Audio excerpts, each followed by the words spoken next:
Madam Kiranmay గారికి ఉన్నటువంటి సీనంద గారికి మరియు ఉన్నటువంటి సీనంద గారికి మరియు కాటా ఇనాగ్రేషన్ కామారెడ్డి డిస్టిక్ లో మన కష్టపడుతూ ఆర్నిషులు కృషి చేస్తూ మాట్లాడాల్సిందిగా బడుగు బలహీన వర్గాల తెలంగాణ రాష్ట్ర వ్యవసాయ శాఖ సలహాదారుడు గౌరవనీయులు అన్న పోచారం రెడ్డి గారిని మాట్లాడాల్సిందిగా విజ్ఞప్తి చేస్తా ఉన్నాం.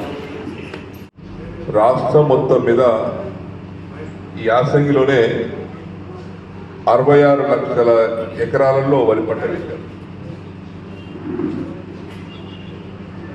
ధాన్యం కొనుగోలు కేంద్రాల ద్వారా రాష్ట్రంలో 7,600 ధాన్యం కొనుగోలు కేంద్రాలను ప్రభుత్వం మంజూరు చేసింది. ఈ కొనుగోలు కేంద్రాల ద్వారా అంచనా ఏంటంటే 1,32,00,000 మెట్రిక్ టన్నుల ధాన్యం కొనుగోలు చేస్తామని అంచనా వేశారు. ఆ 1,32,00,000 మెట్రిక్ టన్నులలో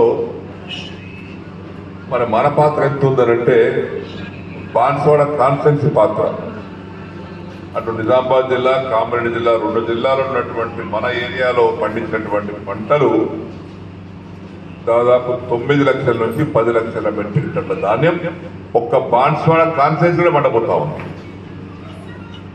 అత్యధికంగా వరి పంట పండించేటువంటి నియోజకవర్గం తెలంగాణలో బాన్స్వాడ కాన్స్టెన్సీ.